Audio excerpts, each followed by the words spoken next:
Talk about the decision to switch quarterbacks midstream. Probably a tough choice, but what goes into it? Just a feel? How do you decide that? Yeah, I guess just a feel more than anything. But the other night it was going to be an ugly game, or what I call, just everything about the weather was kind of nasty. It was just kind of the style of game we were going to have to play to win, and thought that's what gave us the best chance to win the game, was to kind of play a, kind of that style of game. And so that's what we went with. And like I said, especially when you need to run him around, like Garrett's pretty good at that. And he made a lot of plays for us and gave us our best chance to win at the time, we felt like. What has Garrett's development been like, even just since you've been with him? Yeah, he's done a good job. He's Garrett's super talented, and so can really spin it. He's athletic, which adds an extra dimension to the to an offense, and so that's fun. And I think all those quarterbacks, the key is just to continue to get better. And that's kind of what I've tried to preach to them since I've been here. I try to make it as easy as possible or simple as possible on them, and eliminate thinking. Just try to make it instincts. Eliminate thinking as much as you can. And Garrett does a good job of that. He just playing fast and going out there and not hesitating. That's kind of his personality anyway. And so I think he's gotten better and better. The more reps you get in anything, I don't really think it matters who it is. The more reps you can get in it, the more comfortable you feel. And so I think with reps, he's gotten more and more comfortable. And he, like I said, did a great job for us the other night. How would you evaluate JT's play this season? You've known him for a long time, even before here, and started off kind of stronger than it's been the last few weeks. What do you think maybe has changed in his play, or just continuing on? No, I think JT, like you said, he gave us a chance to win a lot of football games, and so he's done a good job for us. And having him has been huge. The way he approaches the game, the way he does things, the way he prepares, helps the whole team. And I think that other guys see that. He gets other guys in there with him. So I think that's he's done a great job of that, and from that. He's really helped the team grow from that perspective, especially, I guess, offensively, probably more than anything, because he gets other offensive guys in there and watches tape with them, force them to be in here, force them to, prepare the right way. And so because of that, he's done like I said, he's really helped us offensively and done a lot of good things. And he's like I said, especially early, was playing at a really high level. And expect him, like I said, he'll just continue to get better and better as well, like the rest of them. Have you ever had a quarterback where you call in a... What's that? Go ahead, Kevin. No, go ahead. I was going to say, have you ever had a quarterback where you call a pass play and he can take off and run for a touchdown? Maybe Mason Fine. Yeah, he could run around and make some plays. He was a tough one. Mason was a great player, and I was fortunate to have him. How did you go about that with him? Was it kind of open-ended with you in terms of how you prepared with him as your quarterback? Yeah, Mason did what you coached him to do pretty well. He was, like I said, he was a special one, and just when he got in trouble, he had the ability to go make you right, which was fun. He's a really good player. And Jackson run around a little bit too at SC last year, off and on. He was a true freshman, so his was a little more rogue than Mason's was at the time. Garrett's kind of probably a cross between there. Sometimes he goes rogue, but he does have a little bit of experience, and so he,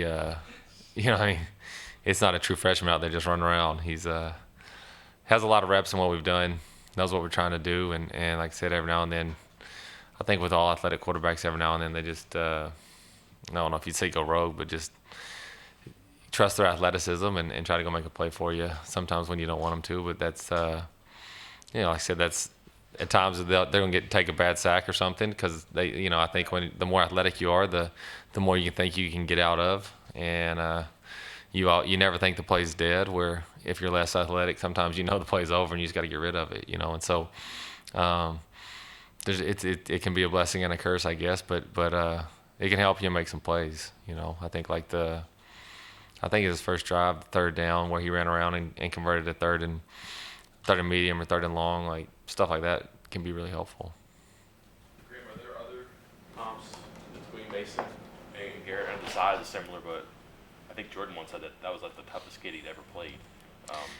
People kind of compliment Garrett's stuff as just you have a unique perspective no one else has, I guess. Yeah, Mason was a special player, and like I said, I love that kid, and he was kind of my first quarterback I ever had, so I'm probably biased. But they are similar size. Mason had a huge arm, and a lot of times you don't see little guys with huge arms, but Mason had a huge arm, and Garrett has a pretty big arm. You know what I mean? And there are some athleticism comparisons too. So I guess you compare them, from physical traits.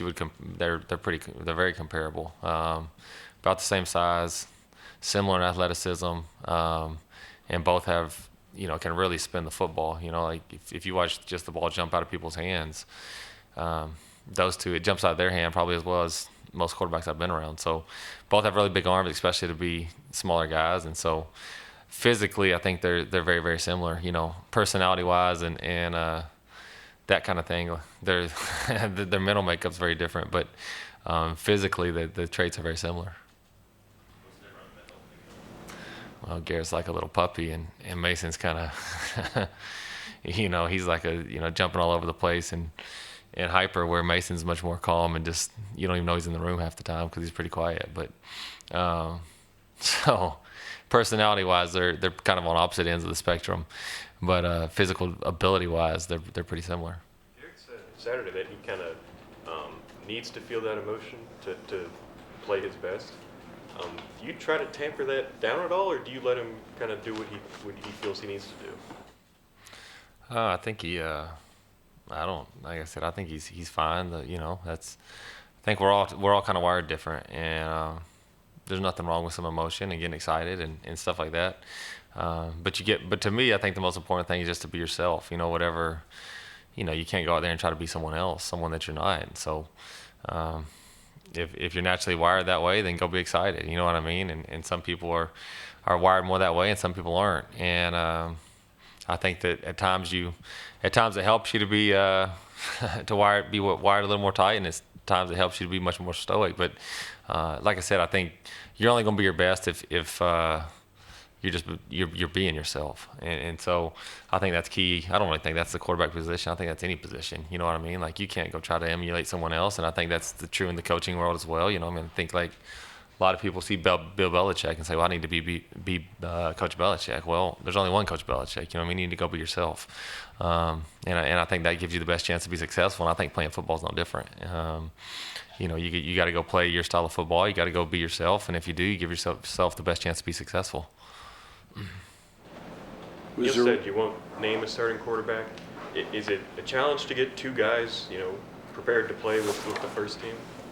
I think you always are preparing two guys. Like, a lot of times you give one guy much more heavy reps, but you're always trying to prepare two guys. And because injuries and stuff like that, especially that position, you got to have two guys that are ready to play. And so, if you're trying to prepare them any more than the two, I think your reps run out.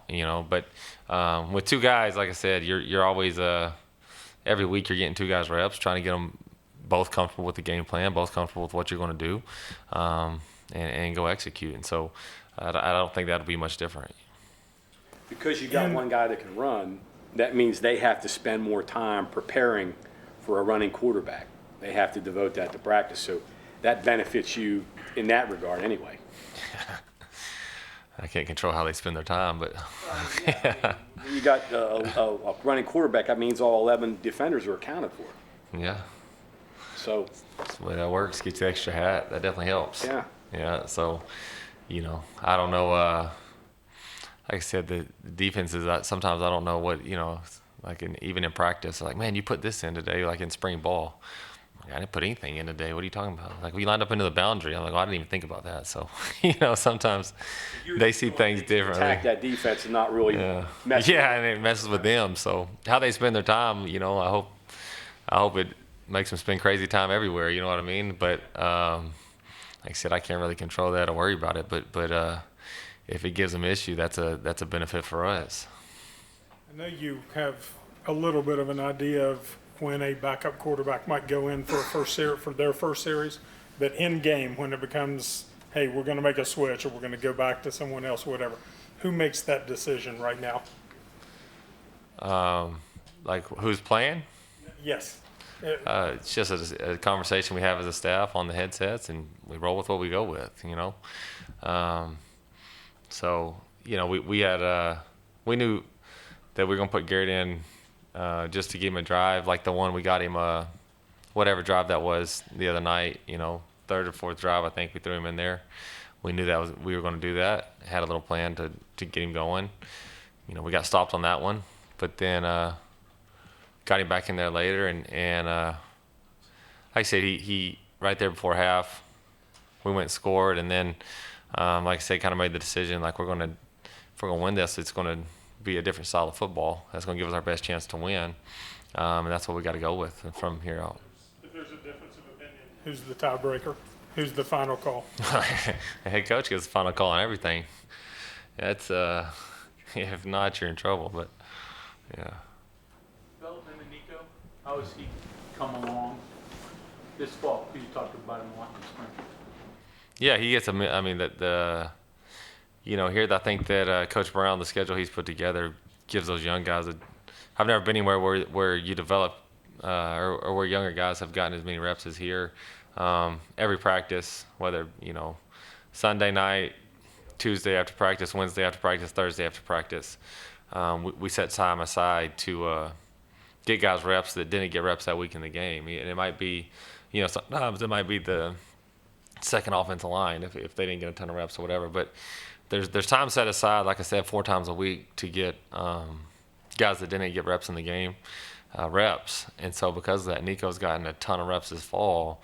And just continues to improve. And I think that, like I said about all those guys, the more reps you get, the more comfortable you feel, and the better you can execute. And you've really seen that this fall, especially from an execution standpoint, not just from him, but really from all those young guys. Because you're getting, especially when we go team twice a week, 7-on-7 twice a week with the young guys, and the offensive line.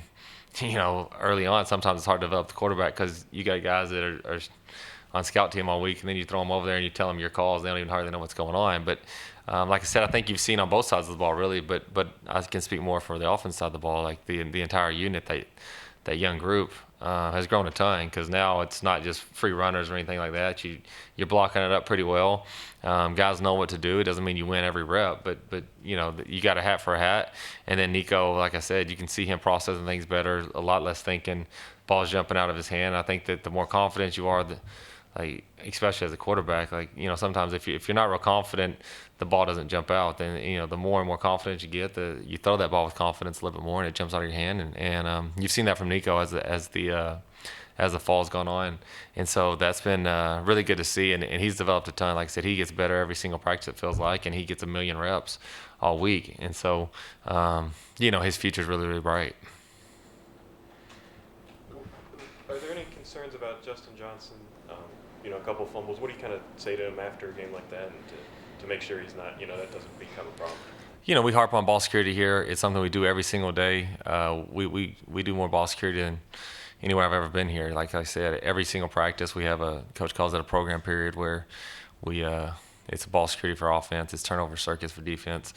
So that's something we work on every day. But if a guy has a couple fumbles, I don't try to bring it I try not to let him think about it too much. After it happens, you have to address it, figure out why it happened. I think you can kind of do that in position meetings, but it's not something that you sit there and harp on, I don't think, because then it's in their head, and I think you see it pop out a lot more often. If it's something you talk to one guy about over and over, like you can't fumble, well, that's always in their head, and all of a sudden it feels like they fumble more often. And so, like I said, we do drills. Coach Scott does an unbelievable job. He creates drills. He sees situations on film where guys fumble, whether it be our guys or other people, and tries to create a drill that can kind of simulate that movement that created the fumble. And he does that in practice. And so our ball security drills, I think, are really, really good. We work on it more than anyone. And then, like I said, if the ball pops out, obviously we address it. In position meetings in particular, we look at why it happened. And then, like I said, I don't try to make it a deal with them all the time, because then if you say don't jump in the, you tell your kid don't jump in the lake, he's probably going to jump in the lake. Same thing with fumbling. Don't fumble. Well, now all of a sudden, all you've put in his head is fumbles, and the ball seems to pop out for whatever reason. And so, again, it's not something I try just to let him address it in position meetings, see why it happened, address the issue, work on it every day in practice, but don't harp on it.